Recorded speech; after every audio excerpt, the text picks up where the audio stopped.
Section 2, Day 1 asks us to start solving systems algebraically. So in Section 1, we solve them graphically, which is good because it's a visual representation. But the problem is, anytime your x or y values are fractions, or not such small, pretty numbers that we're used to, we can't really solve them graphically. Graphing becomes a really tedious process, and it's not as accurate as we like. So there are two methods to solving algebraically. Today we're going to look at substitution. Substitution allows you to isolate a variable and then substitute its same quantity into the other equation for that variable. So, what is the solution of the system? Use substitution. If you look, you want one variable to be by itself. In the first equation, y is by itself. So take whatever it equals, in this case 3x, and put it in the other equation for y.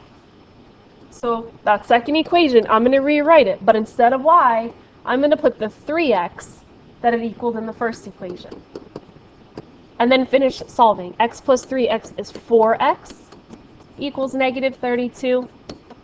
Dividing both sides by 4 gives me x equals negative 8. You can then take that value, that negative 8, and plug it back into either equation to solve. So I'm going to put it in the top equation. Y is 3 times x, which I found is negative 8. So my y value is negative 24.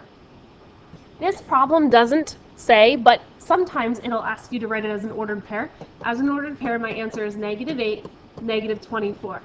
Because x was negative 8 and y was negative 24. If you take a look at letter B, the first equation is already isolated for x. So I'm going to take that y minus 8 and I'm going to put it in the second equation for x. So I'm going to rewrite the second equation, but instead of x, I'm going to put the y minus 8. And then I solve. This one requires me to distribute. I get 7 equals 2y minus 16 minus y. Combining like terms, I get 7 equals y, because 2y minus y is y, minus 16. Adding 16 to both sides gives me 23 equals y. You need to put that 23 somewhere to get an x value back out, so I'm going to take that 23 and put it in the top equation for y. X is y, which is 23, minus 8. So I get that x is 15. As an ordered pair would be 15, comma 23. So you'll notice with this solution, if we were graphing this ordered pair, these lines would have intersected at 15, 23. And that's a lot larger than our xy axis usually is. So solving algebraically is helpful when the numbers are really large or fractions. Pause the video to do the you try it.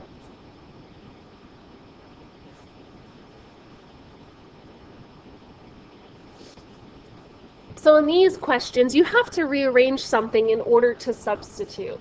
So if you look at both equations, neither of them has a variable already by itself. So what you want to do is look for the variable that has a coefficient of 1. You're not going to see the 1, it's understood. So look at the second equation and the y variable right there. It doesn't have a number in front, so that's your easiest answer. We're going to solve this second equation for y. So I'm going to start by adding 2x to both sides. I get y equals 2x minus 3. So now listen, this is really important. If you solve the second equation for a letter, you have to put that letter into the first equation. You cannot put it back into the second. So because I used the second equation, I'm going to take that 2x minus 3 and put it in the first equation.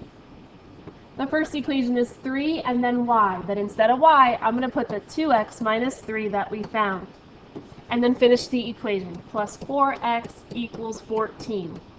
And solve. Distributing the 3, I get 6x minus 9. Recopy plus 4x equals 14. Combine like terms, 6x and 4x is 10x minus 9 equals 14.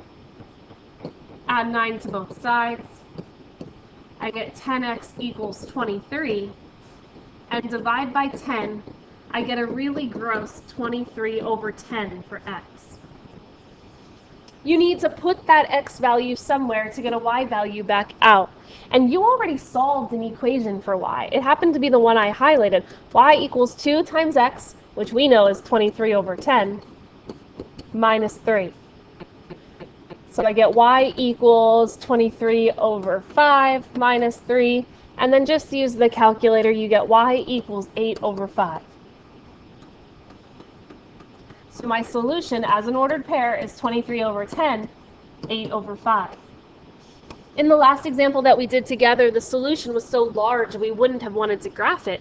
In this solution, in this problem, our solution is a fraction. That would have been even worse trying to find graphically.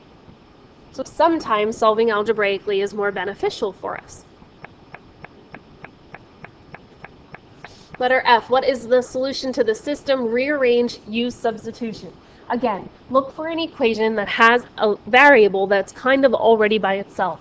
It happens to be the x in the second equation. So I'm going to get that x right there by itself. All right, I'm going to start by adding 2y to both sides. I get x equals 2y minus 6. Because I solved the second equation for x, put it into the first equation for x. So 7, and then instead of x, put 2y minus 6, and then recopy the rest. Minus 3y equals 2. Distributing the 7 gives me 14y minus 42, minus 3y equals 2. Combining like terms, 14y minus 3y is 11y, minus 42 equals 2. Add 42 to both sides. I get 11y equals 44, and divide by 11, y is 4. You need to put that y in somewhere to get an x value back out. It really doesn't matter where, but I already solved this equation for x.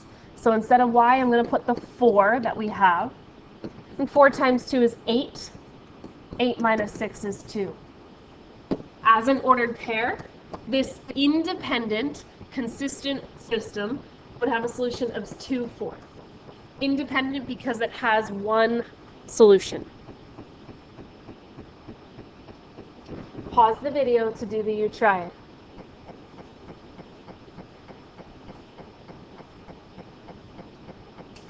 A system can have no solution, infinitely many solutions, or one solution graphically and algebraically. So sometimes when you're solving, if the variable disappears, you're looking at either an infinitely many solution or no solution kind of answer. If the variable remains there, like all of the questions we've done so far in this lesson, it's independent, it's normal. But if the variables disappear and you're left with a true statement, like 2 equals 2, we call that infinitely many solutions because it would be the same line. It would be dependent. If the variables disappear and you get a false statement like 8 equals 2, then it's no solution because those lines would have been parallel. So from first glance, these are going to look just like the questions we did before, but the directions differ a little bit. They want to know how many solutions it has. So taking a look at letter G, the top equation already tells me that x is negative 2y plus 4. So I'm going to put that into the bottom equation for x. So it says 3.5 times x, which we already know is a negative 2y plus 4, and then recopy the rest. Plus 7y equals 14. Now we're going to solve. I'm going to distribute the 3.5. I get negative 7y plus 14 plus 7y equals 14. Look what happens when you combine your like terms. Negative 7y and 7y cancel, and I'm left with the statement 14 equals 14. That's an identity. That's a true statement. When it's a true statement, it's infinitely many solutions. This would have been a dependent system. They're the same line.